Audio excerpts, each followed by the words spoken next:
Your appointment at the Warner Specialty Clinic in Clinton by calling 217-784-2808.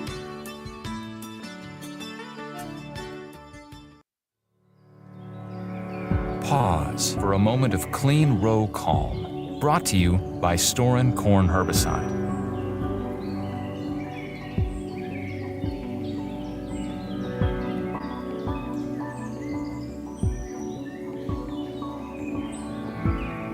Preserve this moment of weed-free serenity at storeandwon'tquit.com or see your Syngenta retailer today.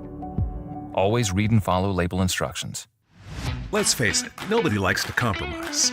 When it comes to your soybean fields, you shouldn't have to choose between powerful weed control and keeping your crops safe from stress and injury. Thankfully, there's Tendovo, a broad-spectrum pre-emergence herbicide formulated to fight weeds without sacrificing crop safety, delivering a higher potential yield for your fields. Tendovo, raising the pre-emergence bar one clean row at a time. Always read and follow label directions. Please check with your local extension service to ensure registration status. News time is 7 minutes after 7 o'clock on this Friday.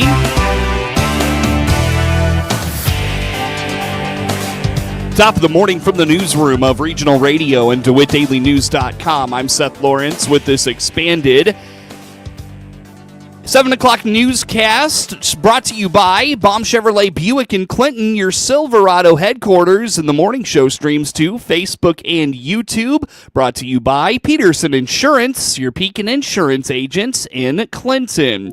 Here's what we have coming up for you in news on this Friday. The Clinton Fire Department has issued a burn ban for this Friday, and the National Weather Service offers an update on tonight's storm expected to move through the area later tonight.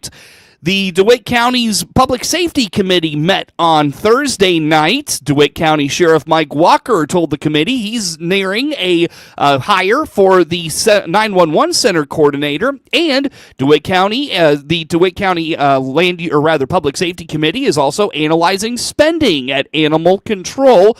And this weekend, join Clinton High School Thespians for their spring musical. Those stories and much more come up in news on this Friday. But first, we stream to Facebook and YouTube, brought to you by Peterson Insurance, your Pekin Insurance agent in Clinton. The Clinton Fire Department has issued a burn ban effective until Saturday morning. Dry weather combined with high winds have created conditions ripe for even recreational fires to create a hazard. The ban in Clinton will last until 9 a.m. on Saturday. The National Weather Service in Lincoln has also issued a fire weather watch for high wind and low relative humidity, which is in effect until 9 a.m. which is in effect through Friday evening. Winds will be out of the south today at 25 to 35 miles per hour, with wind gusts anticipated as high as 50 miles per hour at times. National Weather Service officials also anticipate some severe weather tonight for much of the listening area. And again, a burn ban is in effect in Clinton until 9 a.m. Saturday. Keep it to Regional Radio for the latest on these developing conditions. It will be a windy night with some tornadoes possible. Ed Shimon at the National Weather Service in Lincoln indicates today will be a windy day overall, and very strong winds will move through Illinois late tonight into Friday. Exactly, yeah. The day is going to start out with strong southeast winds, and then they're going to increase all the way into the afternoon. They'll be sustained, 25, 30 sustained, gusts, up around 40. So it'll be really breezy out of the southeast as the day is starting to progress. And then the storms hit, is roughly in that, 10 o'clock time frame in the DeWitt County area. It's going to hit hard. I mean, when those storms arrive, you're going to know it because the gust front on this line the storms alone are going to be moving almost 60 miles an hour. They're going to really be flying. It looks like anyway, because the winds above the ground are really fast right now. So there's going to be a lot of steering winds just pushing this along. So in probably 4 to 5 hours, it's going to go from one side of Illinois to the other, which is really fast. Probably, maybe 5 hours. I don't want to shortchange it. It's not going to be an Indy car or anything, but it's going to be moving. According to Shimon, rain should not be substantial. It's really the wind and any tornadoes that develop out of this storm that they are concerned about. The rainfall amounts right now are looking, since it's going to be moving really fast, we may pick up a quick half inch of rain. If the thunderstorm gets really heavy over the top, maybe 3/4 of an inch to an inch at most. Just the time frame of how long that line's going to be over the top of any one location really is going to be less than an inch of rain. So flash flooding is not a big concern. We're just really focusing in on that's damaging wind threat and some tornadoes that we'll try and pick up on radar as best we can and get those warnings out as needed. But it's going to be bumpy on Friday night. Power outages will probably occur because trees hitting into power lines. Trees, if there's trees near your home, you never know. Some might fall into your home too. So just got to be aware that this wind is going to be strong enough to probably cause some pretty significant damage in some locations, and just be ready. Shimon says prepare yourself and your home now for any shelter that may be required to get yourself a weather radio. He indicates they're often a life-saving resource with weather events like these. We'll have some of that information in our daily briefing package, which is on our website, weather.gov/Lincoln. In the upper right corner, it has today's daily briefing. And that is our severe weather briefing we send out to all of our 35 county emergency managers. Any of the most recent information, we update that packet and give you the most likely scenario and impacts that may fall out of that. Have a plan that if severe weather and severe thunderstorms can damage your homes, have a plan of where you're going to go for safe shelter. Have your basement location ready to go with batteries, water, shoes, helmets. If a tornado is going to hit your house, some of that stuff can fall in the basement, bike helmets I have downstairs. So have a bag downstairs ready to go. Make sure everybody knows where your safe spot is, and have a weather radio. Because that weather radio is your immediate, the warning's out, I know about it. You don't have to wait. If the cell towers have an issue, most of them don't, but you never know. Multiple ways to get those warnings, and especially severe thunderstorm warnings. Not all of them alert phones, only the destructive tagged ones with baseball hail and 80-mile-an-hour winds will alert your phone for severe thunderstorm warnings. And we'll probably have very large severe thunderstorm warnings ahead of this line for the wind damage. That weather radio is worth its weight in gold. Go out and get one, about $40, and can save your life. Weather.gov/Lincoln will have the latest outlooks. Shimon indicates they'll keep their Facebook and X sites updated as information is released, and keep it to regional radio for the latest in weather warnings as they are issued over the next few days. News time is 13 minutes after 7 o'clock on this Friday. Still to come in news this morning, the DeWitt County Land Use Committee is analyzing spending at animal control, and join the Clinton High School Thespians this weekend for their spring musical. Those stories still to come in news on this Thursday. Since the departure of Tony Harris in the DeWitt County 911 Center, Sheriff Mike Walker has been taking on some of Harris's previous responsibilities while the search for his replacement moved along. On the WHOW morning show Thursday, Sheriff Walker told regional radio they were aware Harris would be leaving soon. However, they are still working to fill the void of that role. Well, yeah, we knew Tony was going to be leaving eventually. He'd been talking about retirement and different things for a while, and then the opportunity at the city came up, and it's been a process, partly because that position was created and Tony has been the only person who had that position. So when we knew that he was going to be leaving, whether it was through retirement or this position, we put together a group of county board members. We had the county board chairman, the finance committee chairman, public safety chairman, Dee Dee Rentmeister, county manager, Chief Flowers, myself, Tony, and Tom Ferris, the ETSB board chairman, all got together and actually talking about Mark Vogelzang, and reached out to him to see if they had a job description that they use, because they just went through this process here a couple years ago. So he sent that to me, and we reviewed that. And Tony's position was two positions actually. It was the 911 manager and the CENTCOM manager. Well, initially, not knowing who we were going to get, we considered breaking that into two separate positions, a 911 systems manager, that's how it's labeled by state statute, and then a CENTCOM supervisor. Well, as we went through this process, we got looking at it and determined that there really probably wasn't going to be enough work to have somebody doing the CENTCOM supervisor stuff full time, as we have a lead telecommunicator. So When first advertising the vacancy at the 911 center, Sheriff Walker indicates they were considering it to be 2 positions, but since then it has been combined into 1 position, which has slowed down the process of finding a candidate. We went back to back and forth, and then we decided that we are going to have this position as it was with Tony. It's going to be 911 systems manager and CENTCOM supervisor. So put out the notice that we were looking for this person, and Sheriff Vogelzang was actually helpful. He knew somebody who works in Champaign, was actually his wife's supervisor when she was a dispatcher over in Champaign, and he reached out to her and let her know this was going to be coming open. If she was interested, submit a resume when the time came. So we went through that process, and at the time when we were doing interviews, we were still at the position that it was going to be two separate positions, and the 911 systems manager was actually going to be an employee of the Emergency Telephone Systems Board, ETSB. We started doing some research and got some clarification from attorneys, and we discovered that since ETSB does not have employer ID, we could not be an employer, which would not allow that person to be eligible for county benefits or the retirement system the county's under and everything.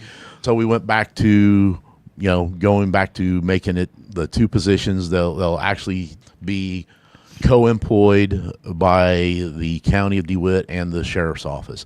That was done basically. They'll be in the sheriff's building and report day to day to the sheriff and the chief of police.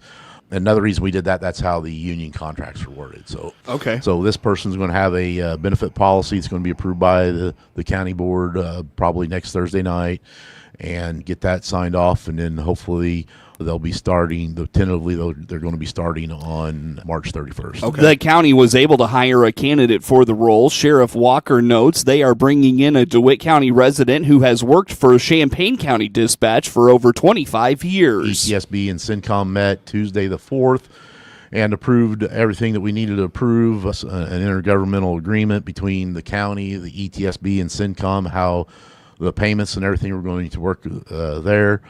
And this lady is actually she's a DeWitt County resident, lives in Farmer City, been there for 2 or 3 years. She's been with MetCat over in Champaign since 1998. That's the Champaign County Dispatch Center. Like we're CENTCOM, they're MetCat. Okay. So she's been there since 98, been a supervisor since the early 2000s. So we're getting somebody that's got a lot of experience in dispatch and with supervision. Cool. It's going to be pretty much the exact same thing as what Tony was doing. They'll be taking care of all the 911 stuff for ETSB. They're going to be responsible for all the equipment in dispatch center, whether it's a piece of CENTCOM equipment or 911 equipment. We're going to have one person in charge of it, so we know that, hey, they can keep track of it and this and that, because there's a lot of stuff in there that needs to be kept up on. Harris is not the only loss at the DeWitt County 911 Center recently. Sheriff Walker notes the lead telecommunicator also left shortly after for a position outside of public service. This has led them to promote a dispatcher to that position. He left January 13th was his last day. So shortly after he left, about 2 weeks after he left, our lead telecommunicator took a position somewhere else outside of public service. Yeah, so we promoted a dispatcher within, and she's been doing the lead telecommunicator, and she's been doing the lion's share of the CENTCOM stuff. I've been taking care of a lot of the ETSB stuff, so we're just kind of been working together, muddling through. And then the ETSB also contracted with Tony on a personal services contract until we get this new person up and going. So he's at our disposal, after hours from when he, he's not interfering with his job at the city. We worded it that he's available, outside of business hours. So between 4:30 at night and 8:30. Obviously we worked something out to where if there's an emergency and we needed him right away, then he could, take phone calls or whatever. So it's been working out pretty well.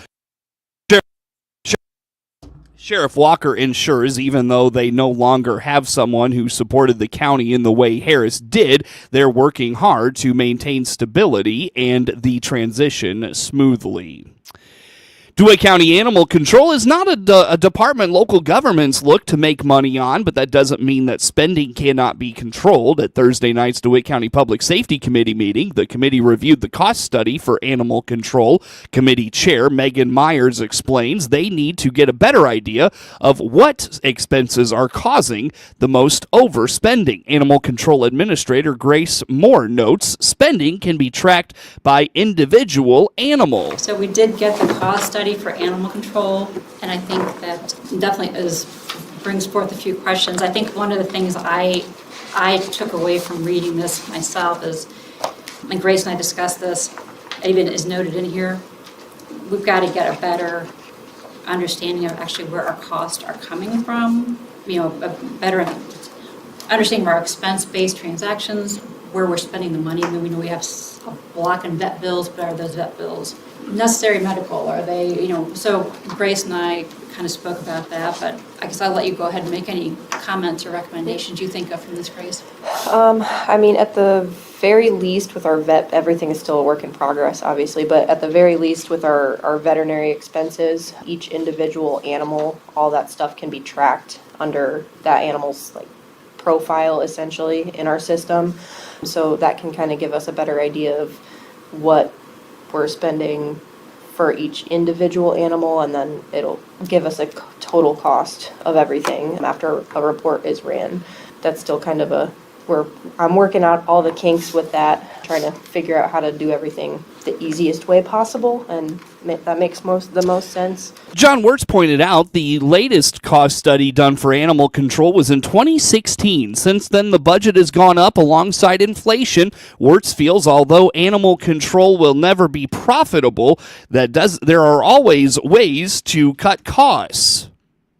I think the one other question I had on this, and I could hear you guys' thoughts, they've got some graphs in here, for the operating costs, labor costs, but really it doesn't give us any context. We don't know how many animals they deal with, what services they provide, do they have intergovernmental agreements to help cover some of these costs. So my takeaway was this is kind of a good place to start and give us an idea of some of our costs. But I think since we've just got Grace in place here, she's got some good ideas, we can fall back on her to start getting a better handle or control on these. So I guess, what are you guys' thoughts looking through this? There's a lot there. The interesting thing to me was look back, the last one was done in 2016. Yeah, it was updated. They did an update in 17, so yeah. And it's where the revenue or the budget was then. I guess what I'm coming around to is this has never been profitable. I don't see any way it'll ever be profitable. The difference is the budget back in, we didn't have as many employees and the expenses weren't as high, so everything's grown over time. So I guess my point is, I've always wondered why we couldn't be on budget. I don't think it's possible to ever be on budget because it never was. The only difference is where we're under $100,000 back in 2016, now we're way out because we have more employees, we have more animals. So I guess if we're going to look at this, you've got to look at all aspects. I mean, how many animals do we have in there? Do we have to have all those animals? But it comes back to the question, animal control or animal shelter. To get a better idea of where costs are coming from, the committee and more agreed to better track where animals are being picked up and other details of any calls that come in. The plan also includes having a volunteer take on the data entry aspect of the detailed tracking. I think when you all enter for the instance, Grace, if you have to go out on call for something, and you're putting that, you guys are capturing that in the system somehow so you can pull and see how much is coming from each district? Or Honestly, we should be. I know we haven't really been on top of that. So, moving forward, I'll definitely get on at least our staff about getting stuff into the system so that way everything is logged. Because I know that's also not something that they were doing before either. So it's kind of like a new thing they're not used to. So it's hard to kind of get in that routine, but I think it'll be something that we'll definitely push for to get done so we can track things a little bit easier. Tony, when you were doing that, you were tracking it in a different system, correct? You weren't tracking it in the animal shelter management? Right, and I think you can track it in the animal shelter management. You can. I always felt that it was best to track it in our CAD system because just like law enforcement, you're going there and you're talking to people and it needs to properly be documented too. And dispatch is your best option to document stuff. And that's why I felt it was important to use the radio where you can clear the call and dispatch put the notes in. The committee also decided they would pursue getting a credit card for more to charge animal control expenses to. That would allow them to better track the materials, or what materials are needed and what is being purchased. Also at the meeting, DeWitt County Emergency Management Coordinator Will Pavlik informed the board of the incoming storm. He notes wind can be as high as 75 to 80 miles per hour tonight, and they'll need to be vigilant for any fallen power lines.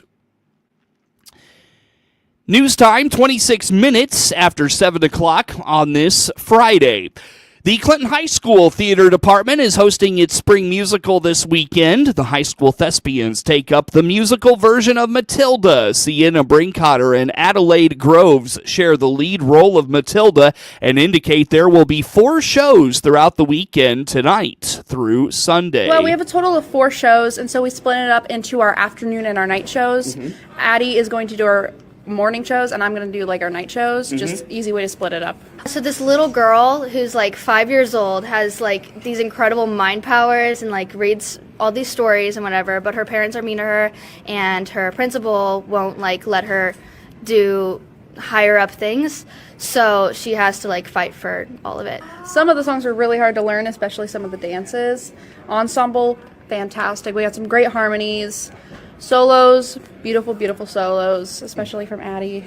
The 2 leads say the onstage cast is not a big group, as there's only a small handful of characters you get to know, but they are supported by a lot of great individuals behind the scenes. Well, in the family, there's Mrs. Wormwood and Mr. Wormwood. Emma Sanders is playing Mrs. Wormwood, and Wyatt McGlasson is playing Mr. Wormwood, and they're both really like big characters, and they do big things. Yeah, ensemble wise it's very, very big, but like characters with actual names that you learn, not so much. But we were lucky to have such a big ensemble for this, because if not, it would have not come together. Yeah.